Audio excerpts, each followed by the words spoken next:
And we're going live anytime now. Meeting is 3 minutes. Just counting down. We might be live now.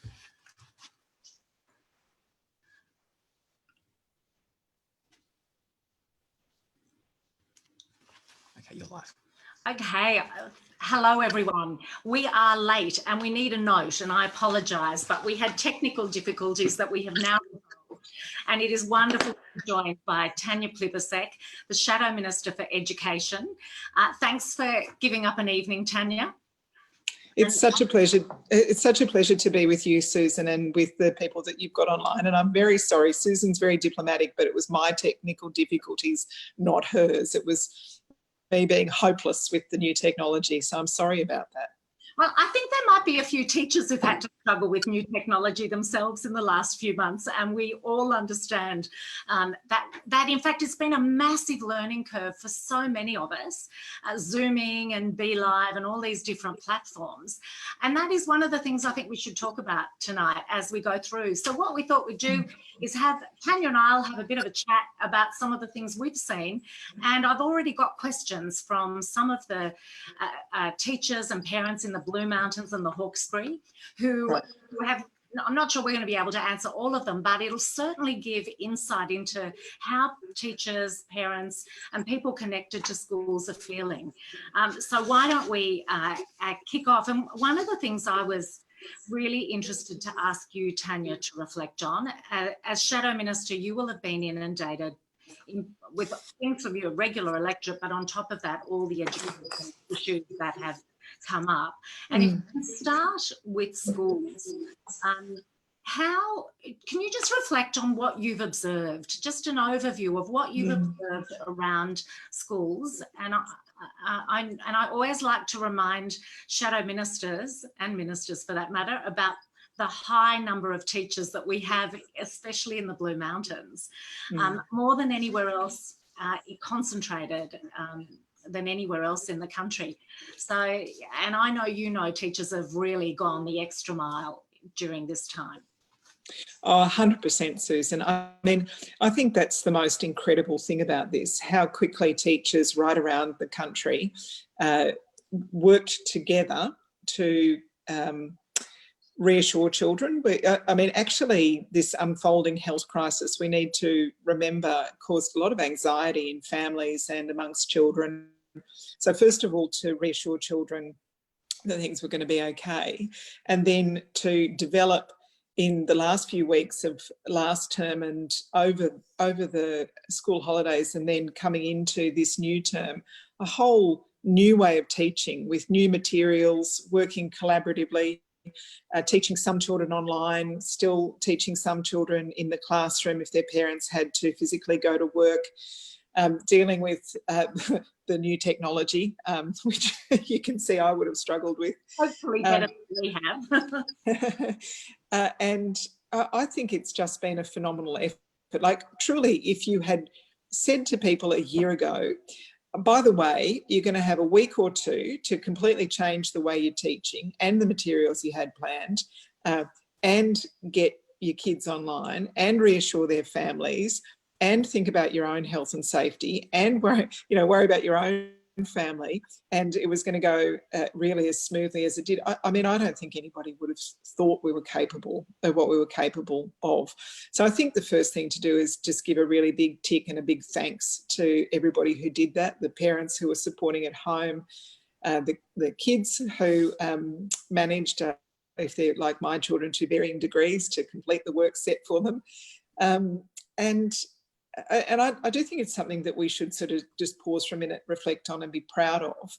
But there are questions that arise from it, and they're in two sort of streams, I think. The first stream of questions was about actually what was good about this. We need to, I think, really take a little while to think about and digest and reflect on, children were working in some cases at different paces. They were working intensely for shorter periods, but they were breaking the day up with creative activities, cooking, going outside, with their parents in the garden or for a bushwalk or whatever they could do safely outside. So thinking actually about how the flipped classroom that some teachers were using worked, what was good about it. I mean, I actually think giving teenagers an extra hour in bed in the morning was probably one of the best things during this period, because they're not great first thing in the morning. And we know that that's not just grumpiness. I mean, that's physiology. And then the other thing that I think it's very important for us to try and tease out over coming months is, you know, we had all these people talking about it's not good for kids who are educationally disadvantaged to miss out on this time because they'll fall behind. And I would be the first person to acknowledge that. But then we need to ask the next question: why are they educationally disadvantaged, and what were we doing about it before this crisis struck, and what should we be doing about it from now on? So we have, for example, thousands of families where kids were asked to do work online, but they had no device or one device between 2 or 3 kids, no internet connection, no ability really to communicate with the school. And schools did a great job of printing off materials. But if you've got one kid who can, you know, watch an online lecture from the British Museum about Egyptology, and another kid who's being dropped off a photocopied chapter in a textbook, you know, the different levels of engagement you get in those different scenarios would be apparent to anyone. And, you know, the worry about kids who are falling behind, I think, is a really genuine worry, but it's something that it's been highlighted during this time, but it's a much bigger issue. It's the reason that we have to have sector-blind needs-based funding, where the biggest increases go in the shortest time to the children who need the most help. Because this educational disadvantage, we've admitted it now. Well, we have to fix it. You don't just get to say it's a problem and then say, whoops, snap back, we're back to normal. We're going to go back to ignoring the disparities of access to education that we have in this country. And I'll just pick up on that from the Blue Mountains and Hawkesbury perspective. I've been speaking to a lot of Year 12 students. One Blue Mountains Year 12 student told me that he was without the internet for a month. Wow. And that's because we still don't all have the NBN, and where we do, it isn't always working the way that we envisaged it would when that program was first brought in. So even with the NBN, there is digital inequity. And that's without talking laptops and devices. And it's been really interesting to hear the unevenness of it. Some schools were already using laptops in the classroom, so the change wasn't so great. That's right. But another student said to me she managed to do the switch and go from book-based in class to laptop-based, and that took some adjustments. But now she's back being book-based again. And so they're really coping with a lot. And it isn't all even. And I think throughout, you know, in even the broader terms, what we're seeing is real unevenness. And as you say, the most vulnerable perhaps being left even more vulnerable.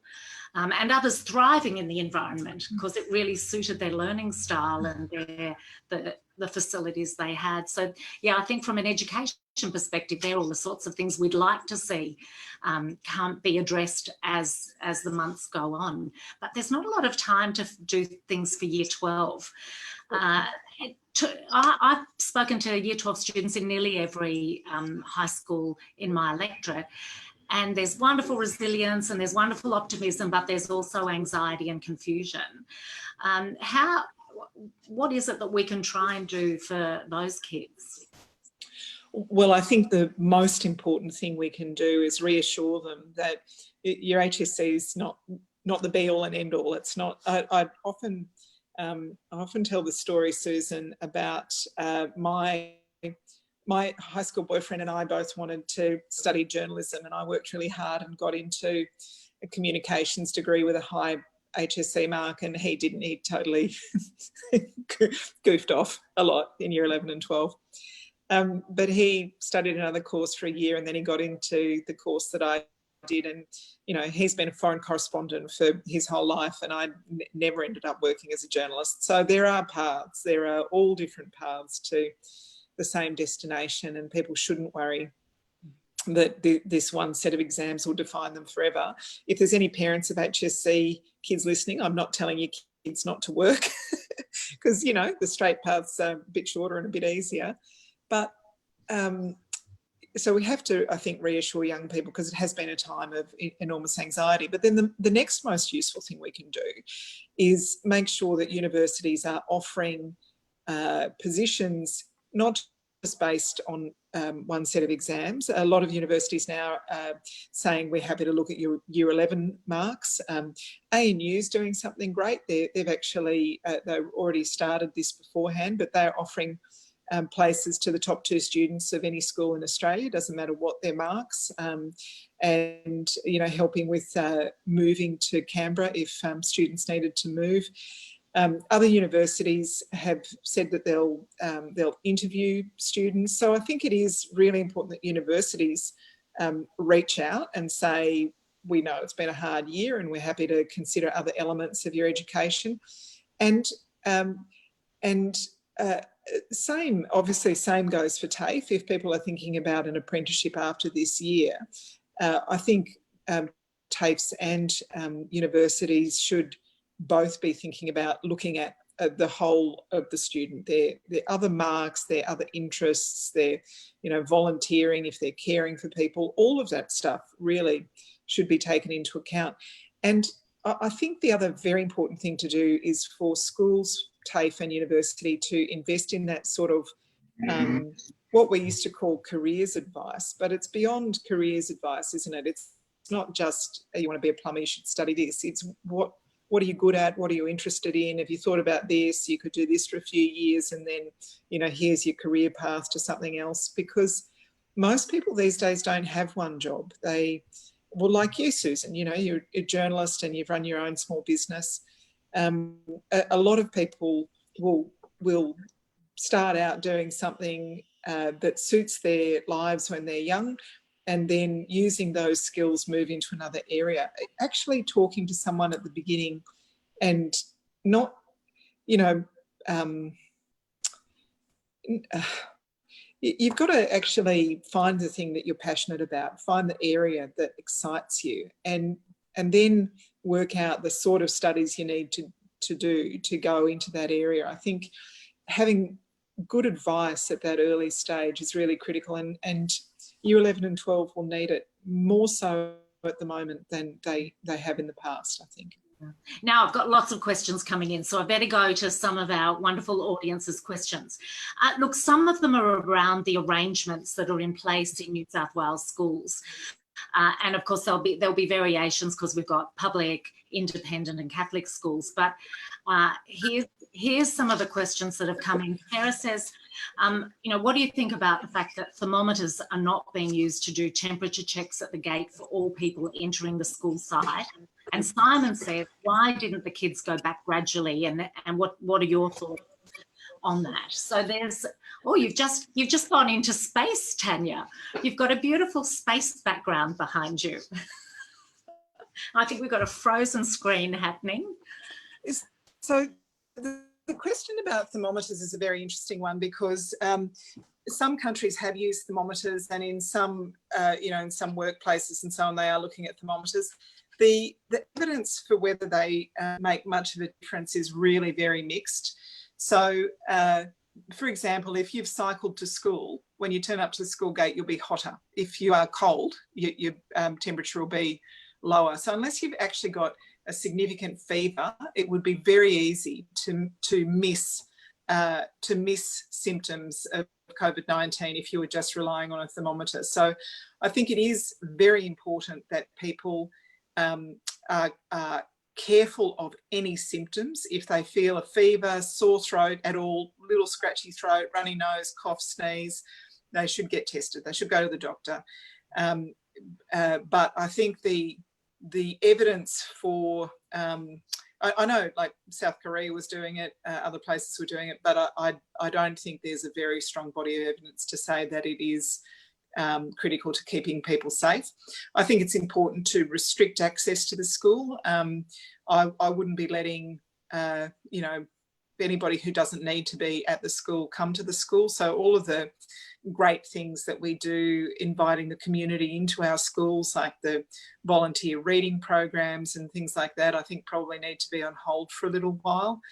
And the other question was about coming back gradually. Look, I mean, I think, you know, a lot of schools have staggered it a little bit, but we had one case yesterday, and that is from a traveller that's come from overseas. So I think, you know, it is good for kids to be at school. If teachers or anyone is immune compromised, then I think they need to be very careful, and I would be making alternate arrangements for them. But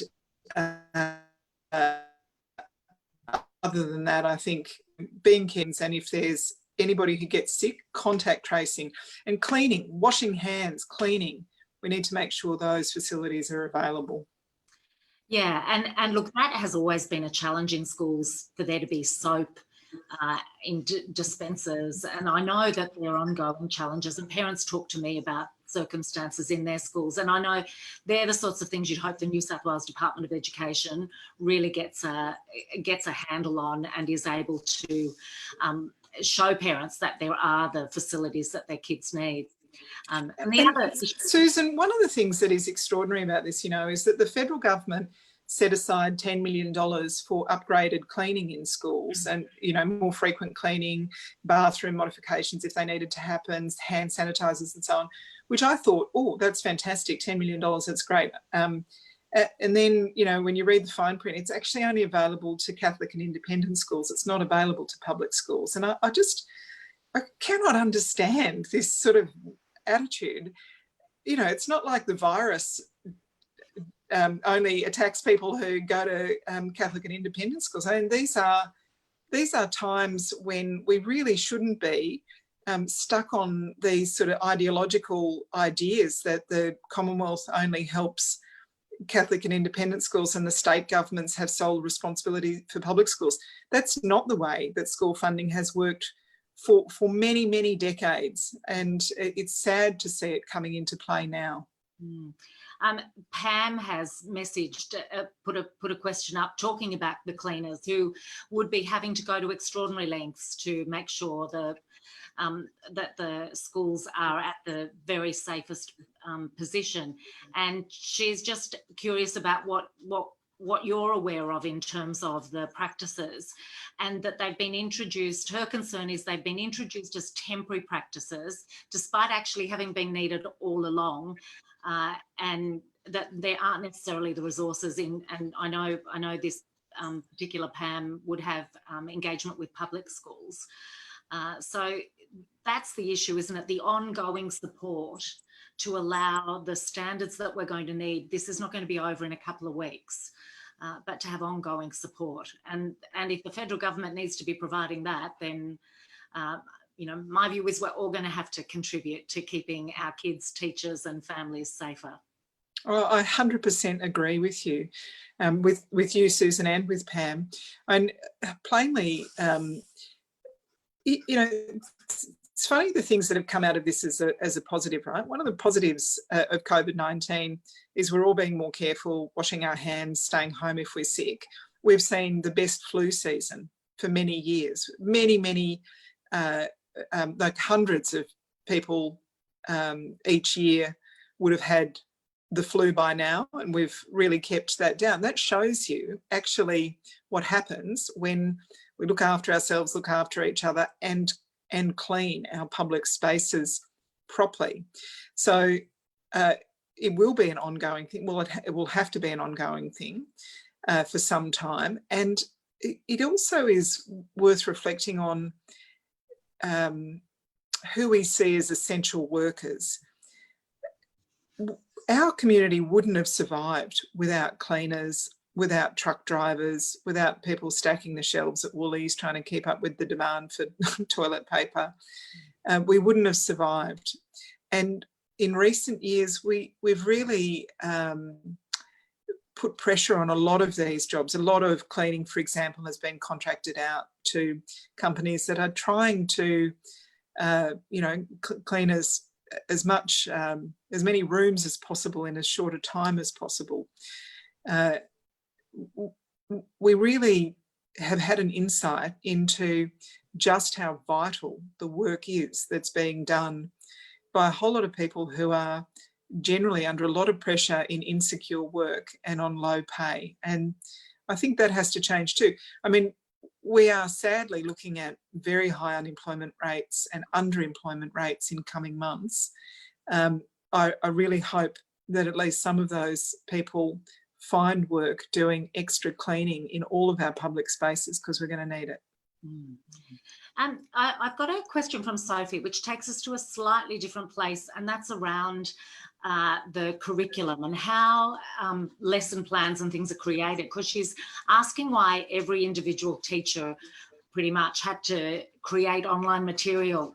And my thinking around this is I have seen a decentralisation of support. So there used to be some fabulous resources in the Department of Education, and I think this would be replicated around the country. And certainly there was access to some Commonwealth things as well, but over time that changed. So it really, it was a case where individual teachers were each inventing the wheel. What's your thinking about how we collect those resources and make sure the same thing doesn't have to be repeated, and how, use it as a good opportunity? Yes, it's such an important point, because we do want to respect the professionalism of teachers, and we don't want them just, they're not just slapping together slapping a bit of meat on a bun and pushing it across the counter and saying, yours is the same as everybody else's. We want teachers to develop the interests of the students that are in front of them, to share their passions, to be treated like professionals who know how to write curriculum that will interest kids. But at the same time, reinventing the wheel is just so counterproductive. So ideally what you have is a really good menu of tested and interesting lessons.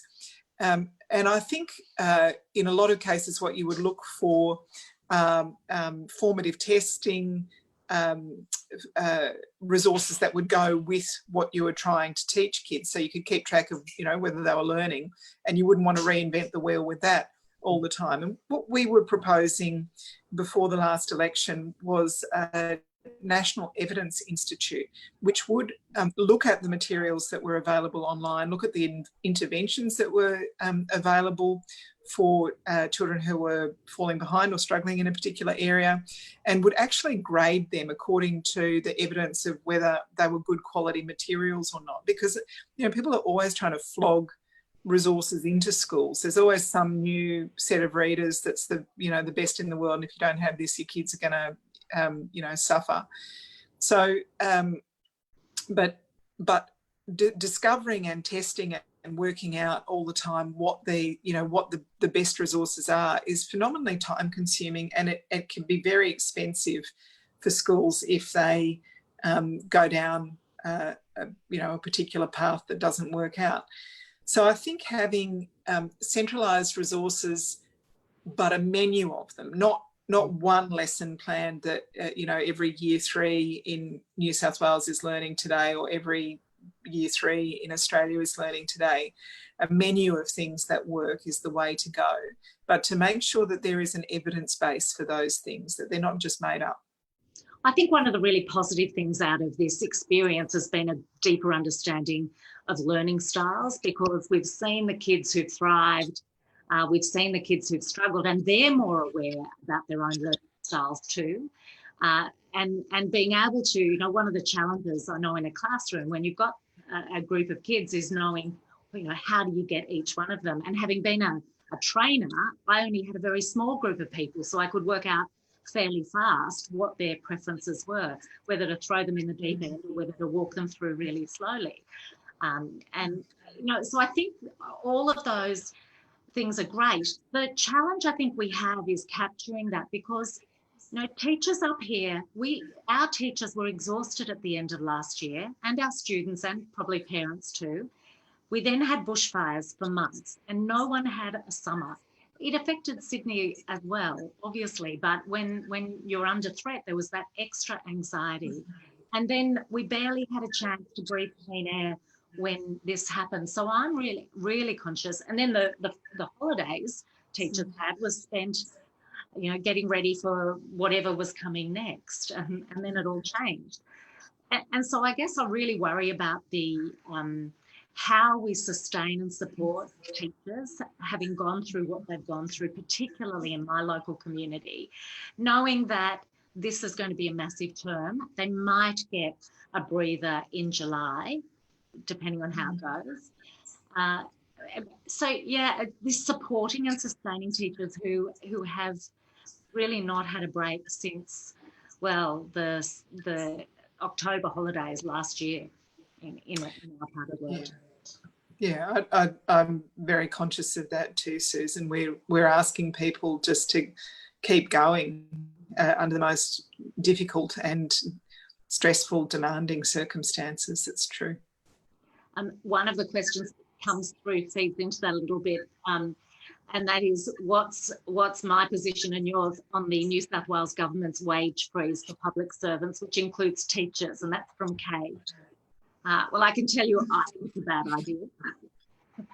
Well, it's extraordinary, isn't it, that we are so grateful to people working on the front line until it comes to paying them. Yeah, it is an extraordinary thing. And, you know, let's hope the upper house prevails on that one. There's a few extra questions on now going into broader school things, and this is a tricky one, so I'm going to ask you. John has asked.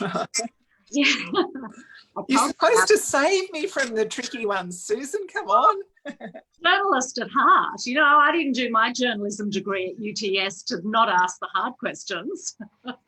And John says that where is Labor at regarding school funding and the school resource standard, and is the schools policy from the last election going to be carried forward? I know this is a question you've had and answered before, and it's probably good to just give people some insight into where we're at. Well, I will never give up trying to get schools to the schooling resource standard, 100% of the schooling resource standard. We're getting a little bit technical, so there'll probably be people wandering off for a commercial break right now, but essentially the schooling resource standard is what it costs to educate a child in a primary school, what it costs to educate a child in a high school, and each of those standard figures is amended depending on whether the child has additional learning needs, Indigenous, disability, non-English speaking background, small or remote school. And I think that is still the right principle. What I am concerned about is that in the current arrangement, the Commonwealth Government will only pay a share of public school funding that means that public schools will only ever get to 95% of the schooling resource that they're entitled to, whereas non-government schools will get to 100% of the schooling resource standard for their school. Now, I don't begrudge non-government schools that 100%. My position is that all schools should get 100% of their fair funding level, and that's what we'll be working towards. The truth is that we won't actually have a chance to change the funding arrangements for some years, even if we're elected at the next election, because all of the states and territories have signed an agreement with the government that goes for a few years. One of the things that I'd be hoping to do, as well as working on the Commonwealth share of the fair funding level, is looking at the way states have actually been allowed by the Commonwealth Government to drop their funding. Some states have, for example, included building depreciation or public transport costs in the calculation of their contribution to public school funding. Well, they shouldn't be allowed to count those things, because the fair funding level for schools was worked out based on what it cost to educate that child in the classroom. It never contemplated the cost of depreciation of buildings or the cost of a school transport scheme. And I think the way the Commonwealth Government got the states to sign on was actually to say, well, that's fine, we're not going to give you, we're not going to get to 100%. In fact, we're going to lock you in at 95% of the fair funding level. But by the way, you can drop your contribution too. It's the kids that suffer. Yeah. We fought very hard, and I know in the mountains in particular and the Hawkesbury, it was really valued that we were going to improve the ability of schools to be able to put the resources in that they know the kids need. We'll see what the situation is when we do in government. Can I just go to, there's a few questions around tertiary stuff, and one is from Chris who's asking about Commonwealth supported places post COVID-19 for tertiary students. So can we talk about that tertiary education sector? It has such an important role to play as there we go. We can see a little bit of a child there. And as we go into a recovery phase, the development of skills, what our year 12 sort of employment market that they land in a few months' time, skills and training and further education are going to be crucial. So can you just talk about what ideas you can see might be needed for that to fulfil the need that the community will have? Yeah, well, we are absolutely going to need a skilled workforce coming out of the COVID-19, certainly the health crisis, but also the economic crisis that's been prompted. And we had really significant skills shortages before the COVID-19 crisis. So we had 140,000 fewer apprentices and trainees than when the Liberals first came to office. I know, Susan, you're aware of the fact that in the electorate of Macquarie, there's substantially fewer apprentices today than there were 7 years ago. In the first few months of this year, between January and April, there was a 73% drop in the number of apprentice job ads. So we were already short on apprentices and trainees. Businesses are shedding them at the moment. There's a big drop in businesses taking on apprentices and trainees, but we already had skills shortages in a whole range of areas, panel beaters, mechanics, pastry chefs, hairdressers, electricians, plumbers, carpenters, sheet metal workers, aeronautical engineers. There's just a huge range of shortages that have been there for years, and we've been dealing with it by inviting people on short-term visas to fill those vacancies. Well, we're not going to be able to do that anytime soon, again, with the travel restrictions that we see internationally. And we're going to have unemployment and underemployment. By the end of the year, some projections say, well, 19 or 20% if you include unemployment and underemployment. So we should be training people for the skills shortages that exist, the jobs that we'll need doing as the economy recovers. And that means rebuilding TAFE. It really means the $3 billion that's been cut from TAFE and training has to be restored. It means working employers, unions, businesses, working in particular industries cooperatively and particular locations cooperatively. We need, we know we're going to be hiring more people to be disability carers in years to come. Where are the employers and TAFEs and unions sitting down together to work out the skills development plan that we need there? We absolutely need to be deep diving into this. And the Prime Minister talked about it at the press club the other day, and it was good that he said that there is an issue here and there's a problem, but I'd like to see a little bit more detail about how he's proposing to address some of these issues and a bit more money on the table. And same thing with universities. Like, right now we're saying thank goodness for the doctors and nurses that were, getting ready to look after thousands of patients when we thought that COVID-19 would really take hold here. And we're saying thank goodness for the medical researchers who are working so hard on a vaccine or a treatment for COVID-19. But at the same time, we're turning our backs on, well, the same researchers in our universities have no job security. The government has actually changed the rules 3 times to make sure that public universities aren't eligible for JobKeeper payments. They just kept changing the goalposts, and they've changed the rules once to make sure that the handful of private universities we have in Australia actually are eligible. Again, I really don't understand the sort of ideological approach here. We've got about 21,000 jobs at risk in our universities over the next 6 months, according to the university sector. We've already seen hundreds of jobs lost. And those jobs are, of course, they're, professors, academics, tutors and so on, but they would be, a lot of them would be casuals. They would be postgraduate students who are teaching classes. There'd be people working in the cafeteria or in the admin areas or the grounds, the security. So I know in Macquarie you've got a lot of people who work at universities, but the University of Western Sydney in particular. I am worried for their jobs, and I'm also worried for the research that won't get done. I'm worried for the students that won't be taught because of these, because of this. And I'll give you a tangible example of how that's flowing through to a student from my electorate. She's an honours student at Sydney University. And she said her options for honours subjects have shrunk from 7 to 3.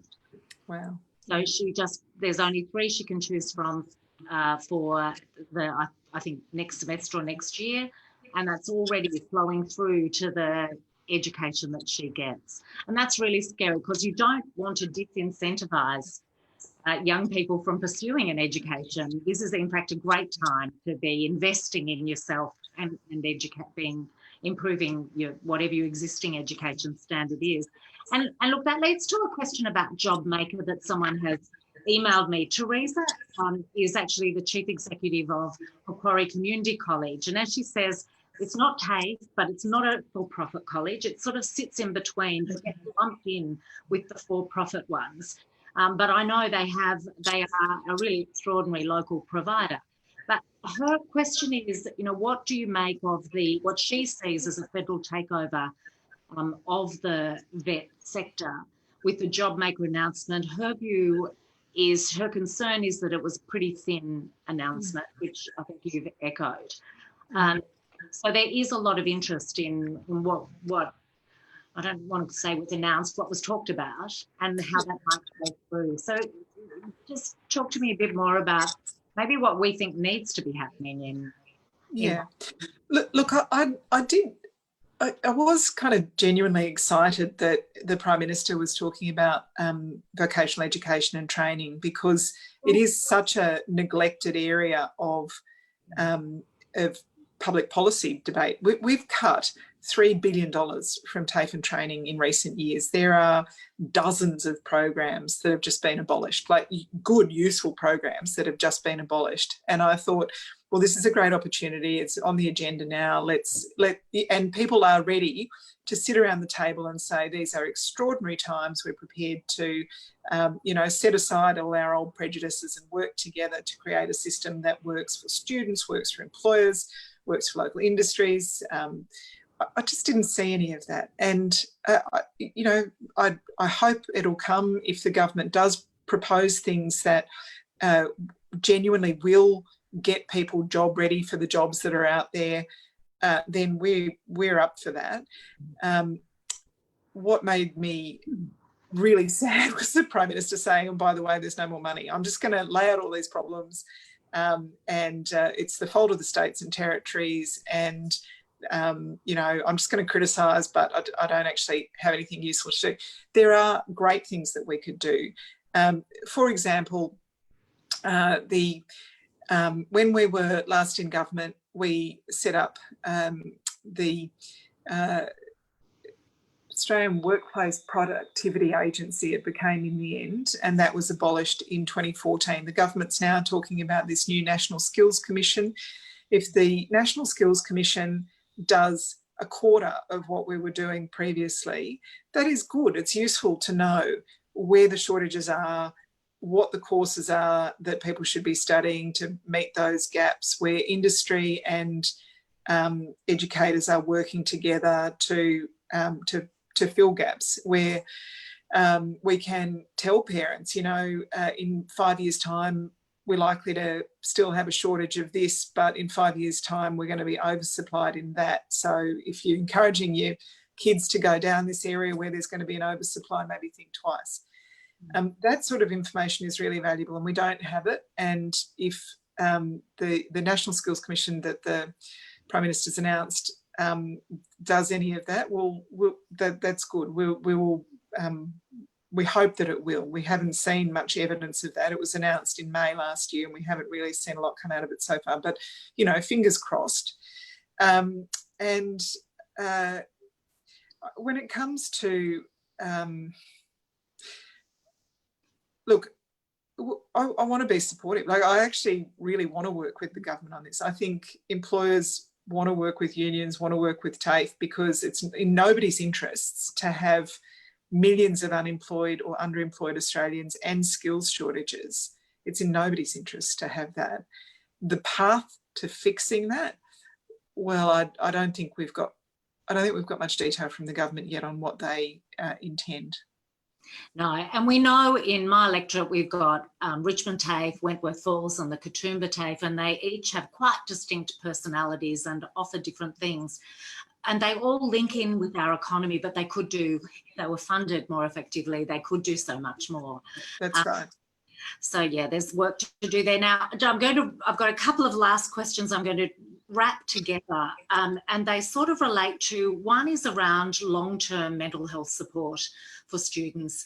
I think while there's been lovely things that have come out of this, it has also exacerbated some mental health issues for students. But I've also got someone I can read the question, but I can't see the name, but just about support for teachers as they go through, which we've touched on. And then the third bit of it is, what about for the parents who still, for various reasons, feel very uncomfortable with their child going to school, and making sure there's support so that that education can continue, and that they're not just marked as not present when in fact they may be continuing work from school. So that's sort of the wrap-up questions, touching on schools, mental health, how they work. I'll just throw that to you. There are three very big questions, Susan. I think if people genuinely have health concerns, whether they're parents or teachers or students, we do need to make alternate arrangements for them to be learning from home or working from home. If someone's immune compromised, for example, if they've got an underlying health condition, absolutely, we need to be flexible enough to accommodate that. And that will require extra resources. We can't expect the one classroom teacher to be teaching all day in the classroom and supporting one or two or more children at home as well. We need to resource that properly. What was the middle question? Was about the teachers being supported as they go forward. So I think the mental health elements of it. Okay, yes, so I think we need to amend the work so that anybody who's got a health concern can keep working from home or keep learning from home. But the bigger question of the anxiety this has caused, the exacerbation of other, if people have had underlying mental health struggles previously, in many cases, this has obviously the isolation and the worry has made that worse. I think, look, two things about this. Schools are ideal places to connect kids to supports outside school. And I know, Susan, you worked really hard to get the new headspace in your electorate. So making sure that those connections are made to outside services is important. But also, if a school has adequate funding, it can make decisions about offering mental health supports at school. And another feature of the